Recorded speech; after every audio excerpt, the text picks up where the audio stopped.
जय मां दुर्गा दर्शकों, मैं रूपाली शास्त्री आप सबका स्वागत करती हूं अपने चैनल में। हमारी आज की वीडियो में हम आपको बताने जा रहे हैं वामन जयंती के कुछ ऐसे खास उपाय और मंत्र जिनको करने मात्र से ही आप तीनों लोकों से वरदान प्राप्त कर अपने सभी कष्टों से मुक्ति पा सकते हैं। तो जानिए सबसे पहले कि वामन जयंती क्यों मनाई जाती है और इसकी महत्ता क्या है। भाद्रपद के शुक्ल पक्ष की द्वादशी तिथि को वामन जयंती मनाई जाती है। इस वर्ष 15 सितंबर 2024 को वामन जयंती मनाई जाएगी। इस दिन भगवान विष्णु जी के वामन रूप की पूजा की जाती है। इस दिन भगवान वामन की विशेष पूजा करने का विधान हमारे ग्रंथों में भी बताया गया है। भगवत महापुराण के मुताबिक वामन जी का यह रूप भगवान विष्णु जी का ही 5वां रूप है, जो कि त्रेता युग में हुआ था। वामन भगवान विष्णु के पहले ऐसे अवतार थे जो मानव के रूप में प्रकट हुए थे।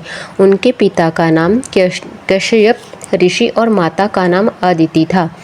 वह बौने ब्राह्मणों के रूप में जन्मे थे। वामन भगवान को दक्षिण भारत में उपेंद्र नाम से भी जाना जाता है। वामन जयंती पर विष्णु जी के वामन अवतार की ही पूजा की जाती है। दक्षिण पूर्वी शंख दक्षिणवर्ती शंख में गाय का दूध मिलाकर वामन देव का अभिषेक करना चाहिए। भगवान को रौली मौली पीले फूल नैवेद्य अर्पित करें।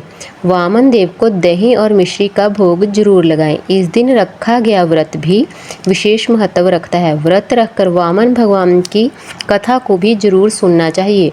उसके बाद ही आप व्रत की पूजा विधि संपन्न करके फिर व्रत को खोलना चाहिए। इस दिन दही चावल मिश्री का दान करना अति उत्तम बताया गया है। यदि वामन जयंती श्रवण नक्षत्र के दिन आती है तो इसका महत्व और भी बढ़ जाता है।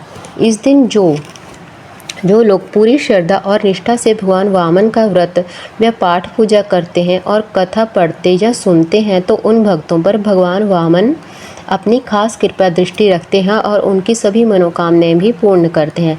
इस दिन आपको भगवान विष्णु के साथ भगवान वामन की मूर्ति या फोटो के सामने धूप दीप जलाकर फूल भी जरूर चढ़ाने चाहिए। वामन जयंती पर अगर आप अनुष्ठान करना चाहते हैं तो सबसे सरल और आदर्श तरीका है कि आप गरीबों में दही चावल और खाना जरूर दान करें, जिससे भगवान वामन अति प्रसन्न होते हैं। आइए अब भगवान विष्णु जी के वामन का अवतार क्यों लिया था आपको यह भी बताते हैं। बाली नामक राजा उदार और शक्तिशाली बहुत था, लेकिन अपने घमंड वश होकर अपनी शक्ति का दुरुपयोग किया, जिससे दुनिया में अराजकता और पीड़ा फैल गई थी। राजा बलि को हराने के लिए ही भगवान विष्णु जी ने वामन के रूप में धरती पर जन्म लिया। वह एक ऐसे बौने ब्राह्मण के रूप में प्रकट हुए। बलि का पूरा ब्रह्मांड पर भी शासन हो चुका था और देवी देवताओं को अपनी शक्ति खोनी पड़ गई थी। एक दिन बलि अपनी शक्ति बढ़ाने के लिए अश्वमेध यज्ञ कर रहा था तो भगवान विष्णु वामन के रूप में वहां पहुंच गए। शुक्राचार्य भगवान विष्णु को पहचान गए और राजा बलि को आगाह किया कि वामन के रूप में विष्णु भगवान हैं। आप बिना सोचे समझे उन्हें कोई वचन मत देना। तभी वामन भगवान ने बलि से दान मांग लिया।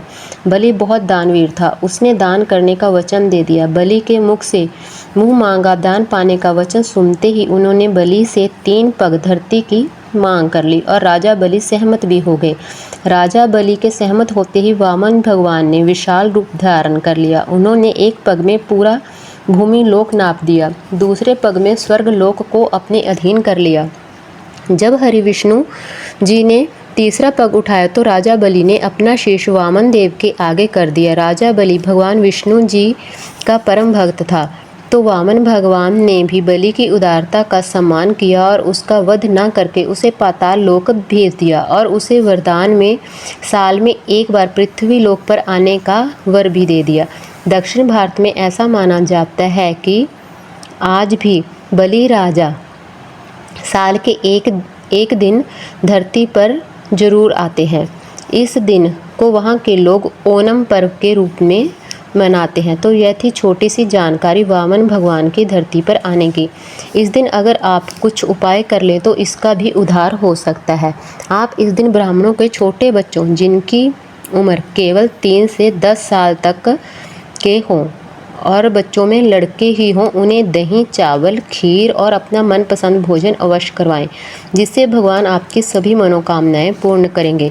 आप उपहार के रूप में बच्चों को छाता भी जरूर भेंट करें। ध्यान रखें, जो बच्चे भोजन को खुश होकर खाएं उन्हें ही भोजन करवाया जाए। दूसरा उपाय है, इस दिन आप व्रत रखते हैं तो, अगर नहीं रखते तो भी पूरा दिन जमीन पर ही बैठें या लेटें, कुर्सी या बेड आदि पर ना बैठें। ऐसा करने से आपकी धरती माता से आशीर्वाद प्राप्त होगा। शाम के समय सूर्य को अर्घ जरूर दें, दूध में चावल डालकर, इससे आपकी हर इच्छा की पूर्ति होगी। इन उपायों से आपको धरती और आकाश का समर्थन मिलता रहेगा। हमेशा भगवान विष्णु प्रसन्न होकर आपका उद्धार करेंगे और आपके सभी पापों और कष्टों का अंत हो जाएगा। आपको हमारी जानकारी कैसी लगी हमें कमेंट कर ज़रूर बताएं। जिन लोगों ने अभी तक हमारा चैनल सब्सक्राइब नहीं किया, कृपया वो चैनल को सब्सक्राइब कर लें, लाइक कर लें, कमेंट कर लें और शेयर कर लें। जय मां दुर्गा।